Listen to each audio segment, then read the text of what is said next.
ऋतु के गलती के वजह से आज मिथिलेश के प्रायश्चित करे का पड़ता। पर ये प्रायश्चित के परिणाम का हुई ये तो महादेव ही तय करी।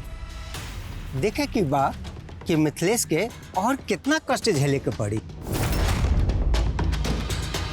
और जितना कष्ट मिथिलेश झेलता रहा महादेव उतना कष्ट ऋतु को भी दी का। अब ये दोनों के भाग में फैसला तो स्वयं महादेव ही करिए।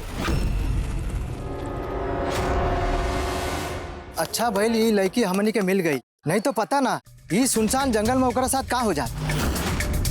लेकिन वो के बिया, कहाँ के रहे वाली बिया?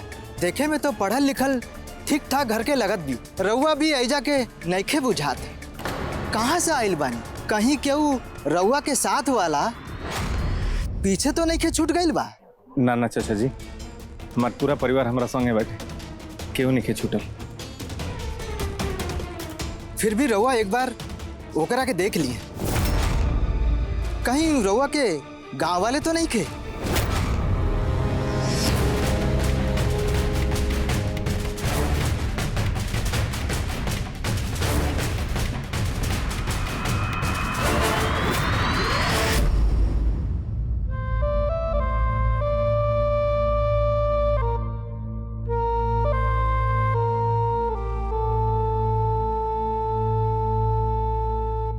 अब मिथिलेश भगवान शिव के रूप धारण कई के शिव तांडव करिए।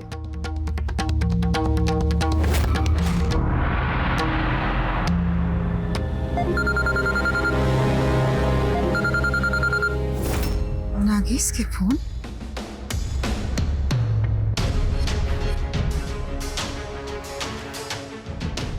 दीदी जी 1 मिनट में आती हैं।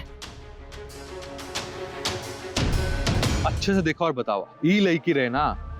हाँ हाँ ये रहनी बेचारी के बड़ा जल्दी जाए के रहे शिवपुर, तो अपन ये गाड़ी से बढ़िया पार तक छोड़ देनी ताकि वजह से शॉर्टकट रास्ता पकड़ के वो शिवपुर जा सके।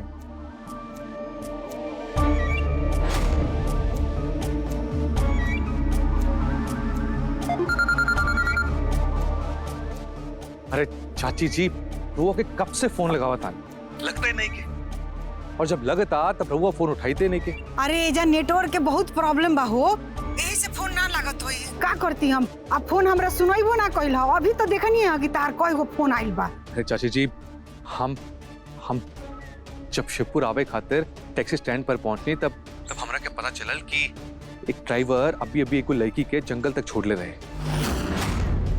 वो रास्ता शिवपुर जाए के शॉर्टकट रास्ता था, और जब हम अपन मोबाइल में वो ड्राइवर के ऋतु के फोटो दिखाई नहीं तब वो पहचान गए कि वो फोटो ऋतु के ही बा।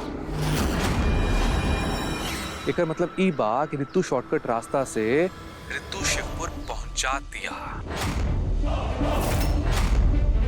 ये कैसे हो गई लो? नागेश एक काम करो, तू एजा मत आओ, तू सीधा हमरा घरे जा। आज जाके देखो कि चैतलिया का करत है।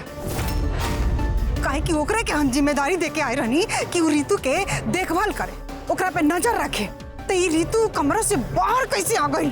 तू घरे जा और जाके पता करा कि ताला कैसे टूट गई। हम एजा देख ले ऋतु के, हम संभाल लेब।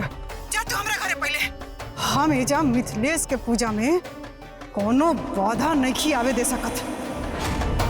ठीक बा। हमरा कैसे भी कके ऋतुआ के जावे से रोके के पड़ी, ना तो वो हमार सारा खेत बिगाड़ दी।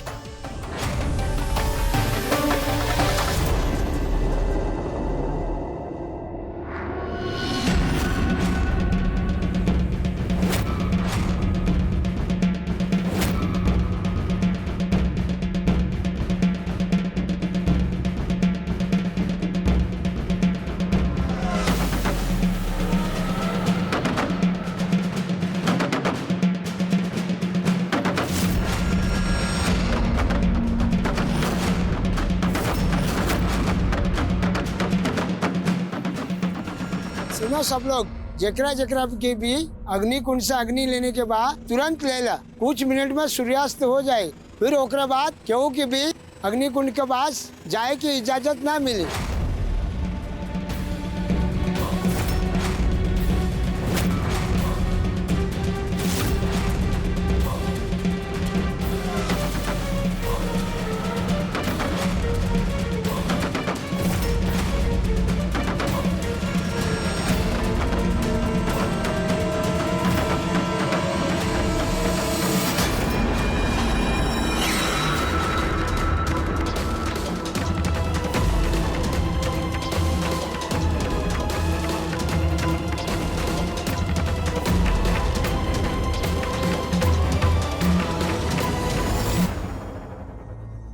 सूर्यदेव अस्त होत बारे, अब बस तांडव नृत्य खातिर मिथिलेश के आवे के प्रतीक्षा बा।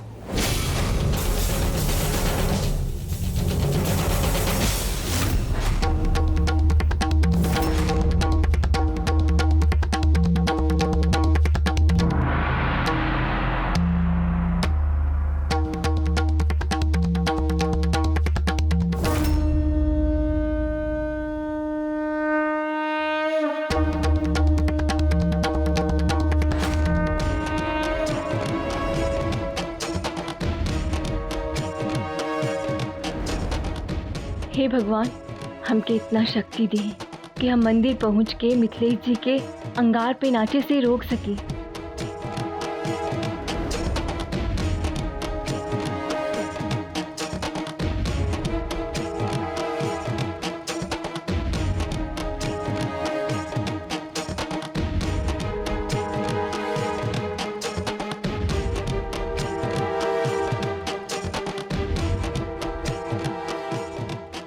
हे भोले बाबा, रो हमरा के इतना शक्ति दी कि आज हम अंगार पर नाच के अपन प्रायश्चित पूरा कर सकी भोलेनाथ।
सूर्यास्त हो गई, पर मिथिलेश भैया मसाल लेके वहीं तक अहिले का ही ना, पता नहीं कहाँ रह गई ले।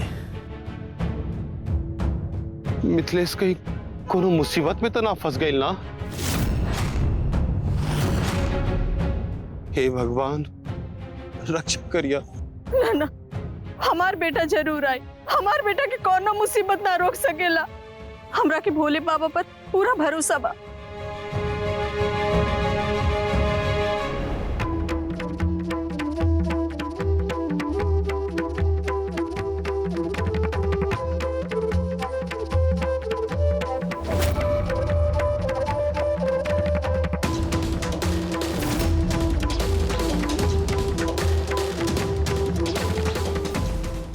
मिथिलेश भैया,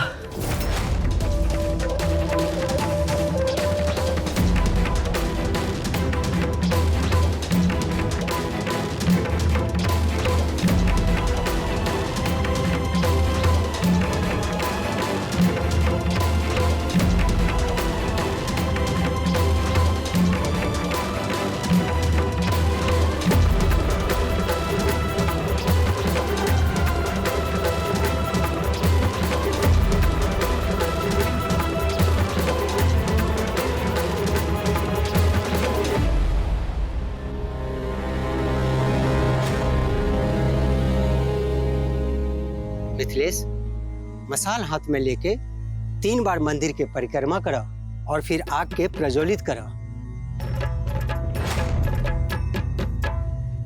लेकिन एकरा से पहले तोहरा के वस्त्र धारण करे के पड़ी।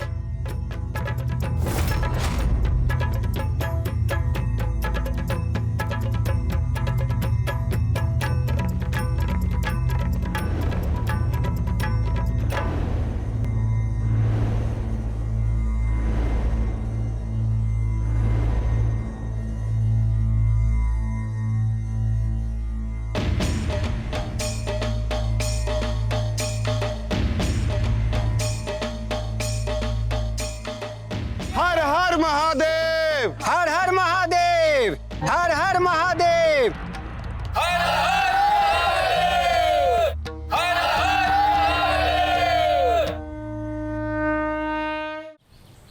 चैताली, चैताली, चैताली, अरे कहाँ है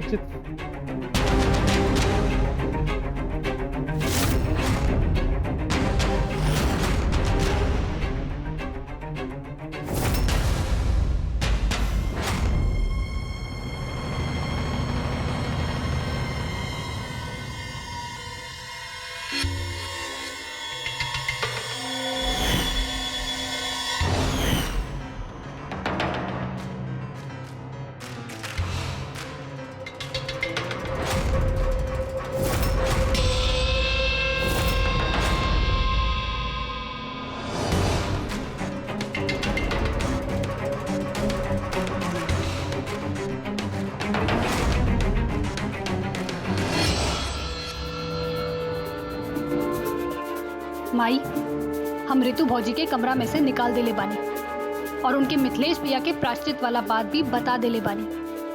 हम तहरा से गुस्सा बानी। गुस्सा ए बात के बा के दिल्ली जाए खातिर हमरा के 50,000 रुपया के जरूरत रहे। जब भोला जी हमरा के पैसा देते रहे तब वो पैसा तू हमरे हाथ से छीन ले लू, लेकिन हम बाद में भौजी के कमरा से निकले के बाद उनका गहना ले लेनी ताकि वो गहना बेच के हम पैसा के जुगाड़ कर सकी।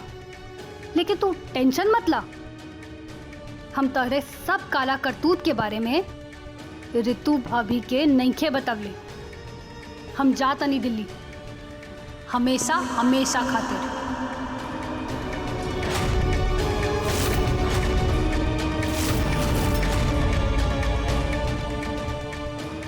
नगेश भैया यही लड़की के फोटो भेजले भाई। हाँ। और एकरा के ना मंदिर में जाए से रोके के बा। अच्छा।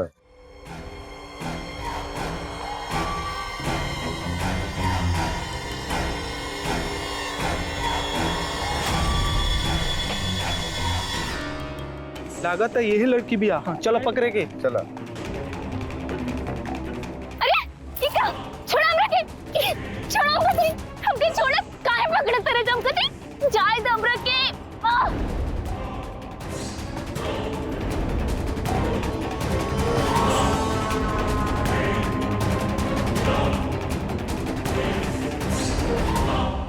तो मिथिलेश भैया सूर्यास्त होने से पहले मशाल लेके आ गए ले। अब मिथिलेश भैया मंदिर के परिक्रमा लगाई हैं और मंदिर के परिक्रमा पूरा होते ही मिथिलेश भैया अपना हाथे से अंगार के आग लगाई हैं, जकरा पर कि वो तांडव नृत्य करे वाला बाड़न। हाँ, तरह वो लोग बस देखत रही।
बहुत जरूरी बा।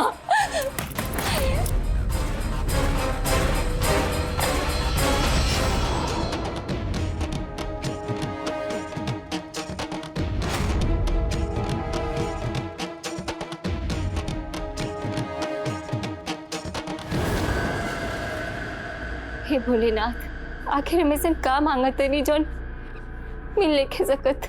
मिथिलेश जी के नाच नहीं के पसंद हमरा के, काहे के ऐसा नाच के समाज में कोनो इज्जत नहीं के। यही से हम उनकर नाच छुड़वावे चाहते नहीं। का एगो पत्नी होके के नाते हमारे इतना अधिकार नहीं है कि हमरा पति खातिर का अच्छा बा और का बुरा एकर फैसला हम कर सकी। बताई भगवान, अगर मिथिलेश जी के प्रायश्चित करे के दौरान उनका पैर जल गया तो जिंदगी भर खातिर वो अपराध के बोझ हमरे ही उठावे के पड़ी। लेकिन जौन अपराध हम कहले ही नहीं की ओकर भागीदार हम काहे बनी।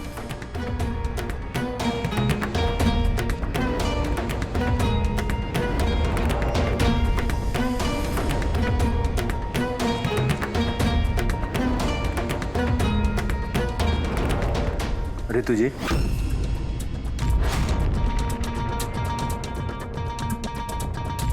ऋतु जी, आपके ये किताब पढ़ला से कोनो फायदा नहीं होखे वाला। एक किताब में सावित्री जी के कहानी के बारे में लिखल बैठे। वह सावित्री जो अपन पति सत्यवान के मृत्यु से बचावे खातिर भगवान यमराज से लड़ गई और उनकरा के एगो नया जीवन दान दिखली। रउआ हमरा के जीवन दान तो दूर के बात बा, आप हमार इस जिंदगी से ही खुश नहीं थी। सच नहीं है मिथिलेश जी, हमरा के राउर जिनकी से ना राउर नाच से चिड़बा। अरे मैं गलत का बा मिथिलेश जी, राउर ई नाच के समाज में कोनो इज्जत नहीं है। लोग एकरा के गंदा निगाह से देखेले। ऐसना में हम समाज में अपन सर उठा के कैसे जियब? हाँ, लेकिन इहो सच बा कि हम रउआ के एक बहुत अच्छा इंसान मानी और हम नहीं चाहत कि रउआ प्रायश्चित करे खातिर अंगार पे नाचे और राउर पैर जड़ जाए। अच्छा, तो रउआ कहला के मतलब ई बाटे कि रउआ हमारा बारे में चिंता करीला। काहे खातिर ऋतु जी? हम पूछा तनी काहे खातिर ऋतु जी? काहे खातिर ऋतु जी? बताई ऋतु जी। ऋतु जी, हम आपसे पूछा तनी काहे खातिर? कैसे कि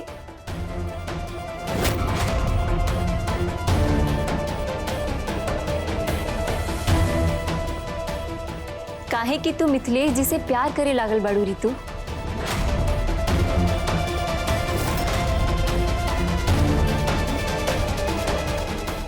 लेकिन ये प्यार के साथे तोहरा के मिथिलेश जी के नाच के भी स्वीकार करे के पड़ी। काहे कि हमने के जेकरा से प्यार करी ले ना ओकर अच्छाई और बुराई दोनों के ही अपनावे के पड़ेला। कम से कम एक बार तू मिथिलेश जी के नृत्य के समझे के कोशिश तो करा। का कोनो इंसान एगो गलत काम खातिर अपन जिंदगी दाव पे लगा सकेला? बस एगो सच्चा इंसान ही ऐसा कर सकेला। तोहरा के मिथिलेश जी जैसन सच्चा इंसान पूरा दुनिया में ना मिल सकेला। जा ऋतु, रोका मिथिलेश जी के और उनसे कह कि तू उनकर नाच के समझे खातिर तैयार बाड़ू। का तू ये बात मिथिलेश जी से कह पैबू?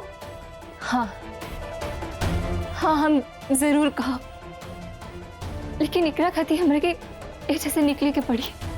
एजा से निकलने के बाद ही हम मिथिलेश जी के बचा पाई।